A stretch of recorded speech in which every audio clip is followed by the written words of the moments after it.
Mapagpalang araw po sa inyong lahat. Welcome to DJ Sean Stories. Turn on your notification bell, like and subscribe para sa crime stories araw-araw. Ang video na iyan ay mula sa kuha ng CCTV ng August 21, 2022 sa Auckland sa Amerika. Makikita ang isang puting kotse na huminto sa tabi ng itim na kotse. Maya-maya pa sunod-sunod na putok ng mga baril ang narinig sa napakatahimik na lugar. Sa kasamaang palad, nabaril ang isang babae na kalalabas lamang sa isang massage sa ospital ang biktima subalit huli na ang lahat at siya ay binawian ng buhay. Nung una akala ng lahat ito ay kaso ng pagnanakaw. Pero nang nagsimula na ang investigasyon, unti-unting lumabas ang katotohanan. Pero sino nga ba ang babae at bakit niya iyon sinapit? Ang babaeng biktima ay kinilalang si Lily Xu, 60 years old. August 4, 1962 nang ipinanganak si Lily sa Shanghai sa China. Siya ay nag-aral ng medisina. 9 na taon nagtrabaho si Lily sa 19th People Hospital. Habang nagtatrabaho, nagkaroon din si Lily ng kasintahan. Sila ay ikinasal at nagkaroon sila ng anak. Taong 1995 nang inimbitahan ang asawa ni Lily na mag-aral sa Amerika. Sumama si Lily at ang kanyang anak sa lalaki.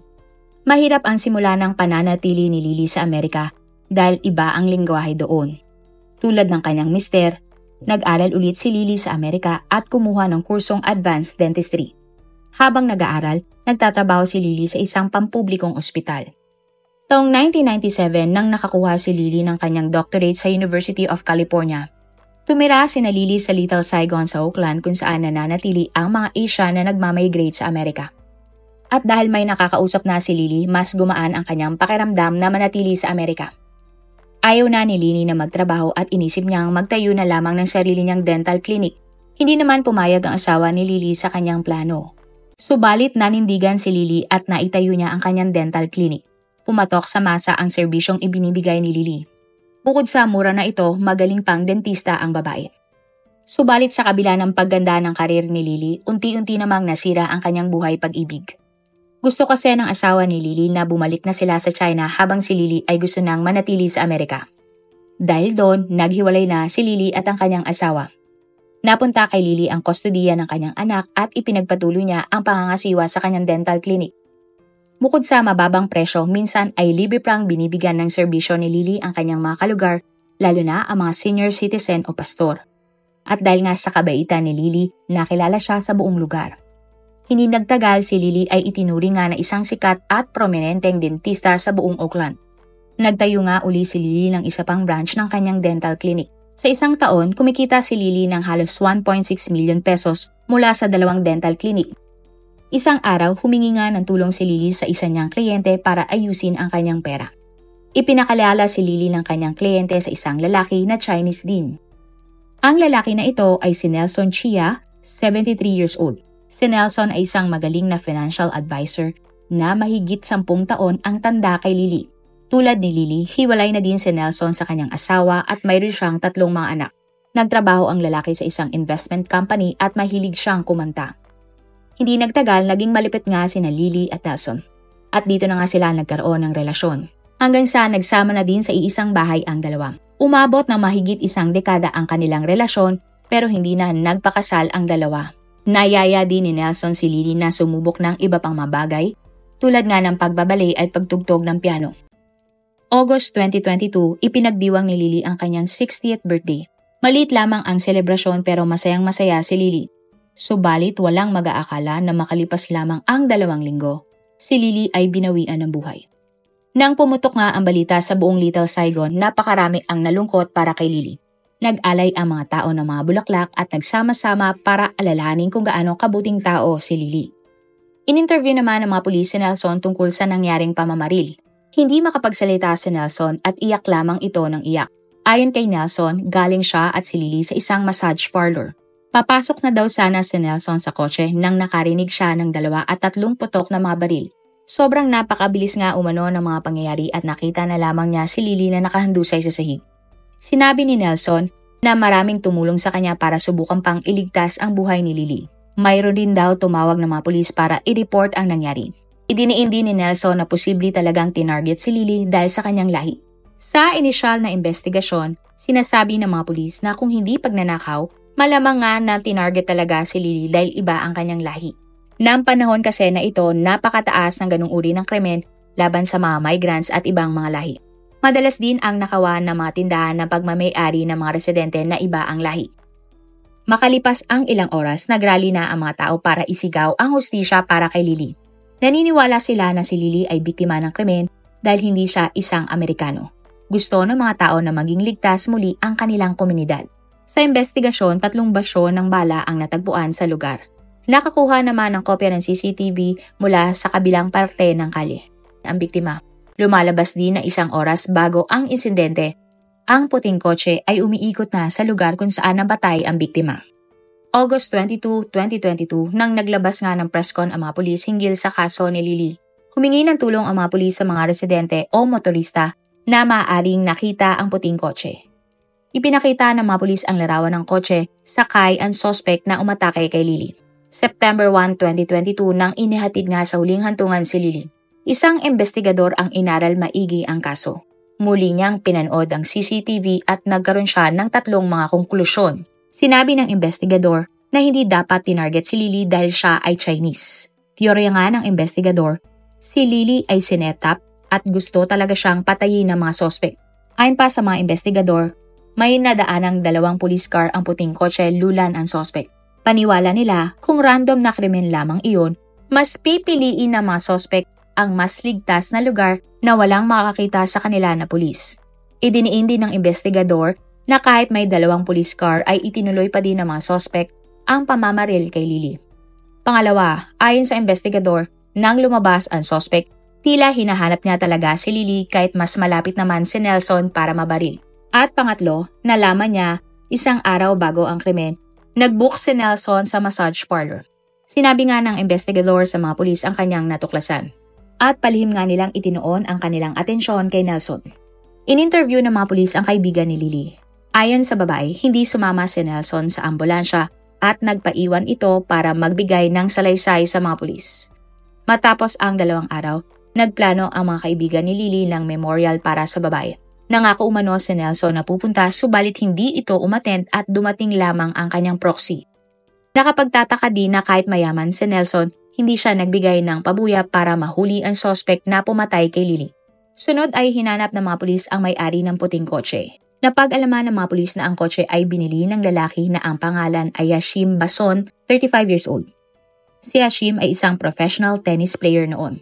Siya ay nasa criminal database ng mga pulis. Dahil noong 2002, kasali si Hashim sa pumatay sa mga pulis noong mag-rally.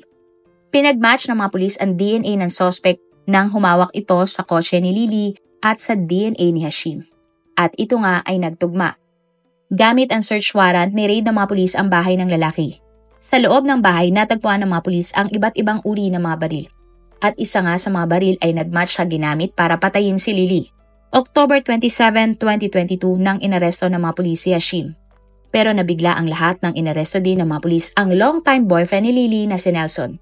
Kinasuhan sina Nelson at Hashim ng premeditated murder. Ang dalawa ay ikinulong habang wala pang trial. Sa investigasyon sa cellphone ni Hashim, nakita nila ang pag-uusap ni Hashim at Nelson tungkol sa pagpatay kay Lily. July 2022 pa lang, plinano na ng dalawa ang krimen. Lumalabas din na si Hashim ay tennis coach ni Nelson at sila ay naging malapit na magkaibigan. Inutos ni Hashim kay Nelson na iligaw talaga ang mga pulis sa investigasyon para hindi sila mahuli. Nakuha din ng mga pulis ang impormasyon na ang pera ni Lily ay nagkakahalaga ng 686 million pesos at ang insurance ng biktima ay may halagang 800 million pesos. Sa kabuuan, ang buong yaman ni Lily ay 1.4 billion pesos. Bagamat ang anak ni Lily ang kanyang benepisyaryo sa napakalaking pera, nagawa ni Nelson na malipat sa kanyang pangalan ng pera dahil siya ay isang financial advisor. Lumalabas din na 1 buwan bago mamatay si Lily, sinubukan na ni Nelson na ilipat ang pera mula sa insurance ni Lily papunta sa kanyang bank account. Mabuti na lamang at naharang ito ng insurance broker ni Lily dahil illegal ang gagawin ng suspect.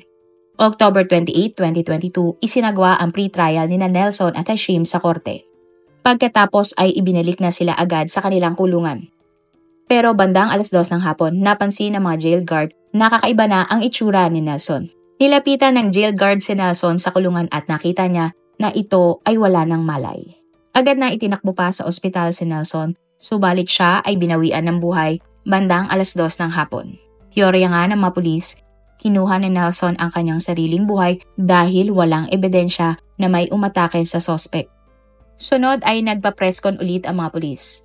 Sinabi nila na hindi talaga tinarget si Lily dahil siya ay isang Chinese o ibang lahi, kundi ang krimen ay resulta ng kasakiman sa pera ni Nelson. Sinabi ng mga pulis na gustong makuha ni Nelson ang 1.4 billion pesos na pera ng biktima kaya niya pinapatay si Lily kay Hashim. Hindi naman nagulat ang anak ni Nelson na si Byron sa ginawang krimen ng kanilang tatay. Sinabi ni Byron na hindi daw naging mabuting tatay at asawa si Nelson noon pa man. Babaero daw ang lalaki at mapanakit na tao. Noon din daw ay may ginawa na itong kalokohan para makakuha ng pera mula sa mga tao. Ayon din sa mga kaibigan ni Lily, matapos ang 4 na araw nang namatay ang biktima, nagsagawa ng memorial concert si Nelson. Naningil umano ang lalaki ng 11,000 pesos para sa tiket kahit na kumanta lamang ang lalaki ng 2 kanta. Nag-plead naman ng not guilty si Hashim sa mga kasong isinampa laban sa kanya. Pero July 30, 2024 nang napatunayang guilty si Hashim sa kaso laban sa kanya. Sinabi ng lalaki na tinakot lamang siya ni Nelson na ibubunyag nito ang kanyang sekreto kaya siya pumayag sa masamang plano nito laban kay Lily. Nung bata pa kasi si Hashim, nagkaroon sila ng relasyon ni Nelson. Pero kalaunan siya ay napatunayang guilty para sa pagpatay kay Lily at hinatulan siya ng 15 years sa pagkakulong habang buhay. August 9, 2024, bandang tanghali, nakatanggap ng tawag ang police station sa Greater Toronto sa Markham, Canada. Ayon sa lalaking tumawag, mahigit 1 oras nang nawawala ang kanyang nanay. Matapos lamang ang 3 araw, natagpuan naman ang babae. Subalit ito ay wala ng buhay. Ang lalaking tumawag sa mga pulis ay ang anak na babae ng biktima na si Yuking Anita Miu o mas kilala bilang Anita, 56 years old. Taong 1963 nang isinilang si Anita sa Kowloon, Hong Kong at ang kanyang mga magulang ay mga Chinese. Si Anita ay bunso sa 4 na magkakapatid at siya lamang ang isinilang sa Hong Kong. Taong 1919 nang migrate ang pamilya ni Anita mula Hong Kong papunta sa Toronto, Canada. Nag-aral si Anita hanggang siya ay maging isang real estate agent. Hindi nagtagal naging realtor si Anita nang sumali siya sa National Association of Realtors. Maganda ang takbo ng karir ni Anita dahil magaling siyang magbenta ng iba't ibang mga property. Nagkaroon naman ng asawa at anak ng kambal si Anita. Subalit siya at ang kanyang mister ay naghiwalay din kalaunan. Nagtrabaho si Anita sa Century 21 Atria Realty Incorporated in Markham bilang agent broker. Hindi nagtagal, sumikat na sa buong Toronto si Anita at itinuring nga na high profile sa industriya ng real estate businesses. Ang ibinebenta lamang kasi ni Anita ay mga mamahaling bahay, malaking commercial unit at malalawak na industrial properties. Isang beses pa nga ay itinanghal si Anita na top salesperson ng kanyang kumpanya. Nakilala din si Anita bilang prominenteng realtor. Ilang beses nakatanggap si Anita ng parangal para sa industriya na kanyang kinabibilangan. Na-feature na din si Anita sa isang magazine. Bukod doon, madalas din makita si Anita kasama ang mga Chinese leader, Canadian Member of Parliament, mga senador at mayayamang Chinese-Canadian businessman. May mga kilala din si Anita na mataas ang ranggo sa kapulisan. Kaya nga nang nalaman ng mga pulis na nawawala si Anita, mabilis ang kanilang naging aksyon. Ayon sa anak ni Anita, August 9, 2024, bandang alas 11 ng umaga, nang hindi na niya makontak ang kanyang nanay. Umalis umano ito bandang 9:30 ng umaga dahil may meeting ito sa importanteng kliyente. Agad namang nagsimula ang investigasyon ang mga pulis para mahanap si Anita. Nang tanghali din ng araw na iyon, nahanap ng mga pulis ang puting kotse ng biktima. Nakita ito sa lugar na 15 minutes ang layo mula sa bahay ng biktima. Walang bakas ng dugo sa kotse pero maraming fingerprint at buhok sa loob ng sasakyan. Kaya para sa mga pulis, mahihirapan silang matukoy ang suspect sa dami ng mga fingerprints. Nagtaka naman ang mga pulis bakit hindi ninakaw ang kotse ni Anita kahit na ito ay mahal at talamak nga ang nakawan sa lugar. Nang araw din na iyon, nakakuha ang pamilya ni Anita ng 39 million pesos kung sakali na may manghihingi ng ransom sa kumidnap sa babae. Subalit lumipas ang mga oras, wala naman tumawag sa pamilya ni Anita. Kumalat naman sa social media na may kinalaman sa pagkawala ni Anita ang kanyang ex-boyfriend na isang Vietnamese gang leader. Hinanap ng mga pulis ang ex-boyfriend ng biktima at may alibay ang lalaki. Hindi rin siya gang leader pero siya ay isang Vietnamese. Ayon nga sa lalaki, siya ay nasa trabaho buong araw nang nawala si Anita. Sunod naman kinausap ng mga pulis ang dating asawa ng biktima na may-ari ng isang advertising company. Sinabi ng lalaki na kahit hiwalay na sila ni Anita, maayos ang kanilang relasyon dahil meron silang mga anak. Napag-alaman din ng mga pulis na may isang kaso na isinampa kay Anita. Ang kaso ay contract misrepresentation and deception na isinampa ng kliyente ni Anita laban sa kanya at sa seller ng isang property. Sa kaso, sinasabi na pinilit ni Anita ang buyer na magbayad ng deposit para masigurado na sa kanya mapupunta ang property. Nagbayad ang buyer at nag-loan siya ng pera sa bangko.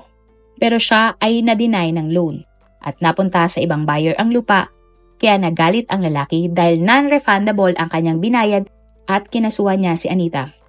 Wala namang nahanap ang mga pulis na papeles na nagsasabi na naresolba ang kasong ito o hindi. Isa namang pinagtataka ng mga pulis ay ibinili ni Anita sa kanyang mga anak na tawagan siya kada oras mula nang siya ay umalis. Kapag daw siya ay hindi sumagot, ibig sabihin siya ay nasa panganib. Naisip ng mga pulis na kung alam ni Anita na ang buhay niya ay nasa alanganin, bakit pa siya sumama sa meeting? Sa backtracking na ginawa ng mga pulis sa huling lokasyon ni Anita, nalaman nilang nagpunta ang babae sa isang malaki at nakakatakot na farm. Hindi maunawaan ng mga pulis kung bakit naman pupunta si Anita sa ganung klaseng lugar. Pero ang nakakapagtaka, nang i-check ng mga pulis sa website, matagal na palang hindi pinagbibili ang farm. May nakausap naman ang mga pulis na realtor na pwede pa ding ipakita ng realtor ang isang property sa isang kliyente sa pribadong meeting. Naisip ng mga pulis na maaring may kinalaman sa pagkawala ni Anita ang kliyente na kanyang kinagtagpo. Kaya naman, nagpunta ang mga pulis sa farm para hanapin doon si Anita. Nagdala sila ng mga sniffing dogs na makakatulong sa paghahanap sa malawak na lugar. August 12, 2024, matapos ang 3 araw nang nawala si Anita, rumisponde ang mga pulis at pumbero sa tawag dahil may sunog sa farm. At nang dumating nga sila sa lugar, natagpuan nila ang isang labi. Sa kasamaang palad, nagtamo ng pinsala ang labi dahil sa apoy. Sa DNA test, lumalabas na ang labi ay ang nawawalang si Anita. Naging mabagal ang usad ng paghahanap sa mga sospek. Pero nagkaroon ng usad ang kaso nang nadetect na may gumamit ng credit card ng biktima. Nahanap ng mga pulis ang lokasyon ng gumamit ng credit card. November 27, 2024 nang inaresto ng mga pulis ang lalaki na si Abid Kugani, 24 years old. Sinabi ng lalaki na ibinigay lamang sa kanya ng isang lalaki ang ATM at pera. Pero hindi niya alam na ito ay sa biktima. Itinuro din ni Abid na may 2 pang lalaking pinagbigyan niya ng pera, cellphone at iba pang gamit ni Anita. December 19, 2024 nang naaresto ng mga pulis ang lalaki na si Oscar Liang, 19 years old. At January 17, 2025 naman nang naaresto ng mga pulis ang isa pang lalaki na si Javin Liu, 19 years old. Ang 3 mga sospek ay kinasuhan ng fraud at having illegal weapon. Sila ay ikinulong habang wala pang trial. Patuloy naman ang investigasyon para makahanap ng ebidensya laban sa 3 mga sospek na may kaugnayan sa pagkamatay ni Anita. Ayon kina Abid, Oscar at Javin, ang tingin nilang mastermind sa pagpatay kay Anita ay ang lalaki na nagbigay sa kanila ng ATM at pera. Sa investigasyon ng mga pulis na pag-alaman nila na ang lalaking tinutukoy ng 3 mga sospek ay si Zhao Marque o mas kilala bilang Marco, 47 years old. Inilarawan ng 3 mga sospek ang puting van na sakay si Marco nang nagbigay ito sa kanila ng pera at ATM. Hinanap ng mga pulis si Marco pero lumalabas na nakaalis na pala ito mula Canada papuntang Hong Kong. Teorya ng mga pulis, nagpanggap na buyer si Marco kay Anita para pumayag ang babae na makipagkita kay Marco. Marahil nga sa kagustuhan ng biktima na maibenta ang farm na nagkakahalaga ng 50 million pesos, nakipagkita siya kay Marco. Subalit mali siya ng taong pinagkatiwalaan. Pero ang nakakalungkot sa ngayon ay wala pang bumababang hatol kina Abid, Oscar at Javin. Kung sila ay mapapatunayang guilty, maaari silang hatulan ng lagpas 15 years sa pagkakulong. Hindi naman nahanap magpahanggang ngayon si Marco at isa pang problema ng mga pulis, wala silang extradition treaty sa Hong Kong at mainland China. Marami pong salamat sa inyong panonood. Meron ba kayong mga kwento na gusto nyong i-share sa ating mga manonood? O kung may personal po kayong kwento na gusto nyong i-feature sa ating channel, i-comment down below nyo lang ang inyong mga suggestions. Para naman po sa dagdag kalaman, i-subscribe nyo din po at i-follow ang ating iba pang YouTube channel katulad ng Tagalog Facts and Mysteries by DJ Sean at Manila Boy Wonder Philippines. Marami pong salamat sa pagsuporta nyo sa aming mga channel. God bless everyone!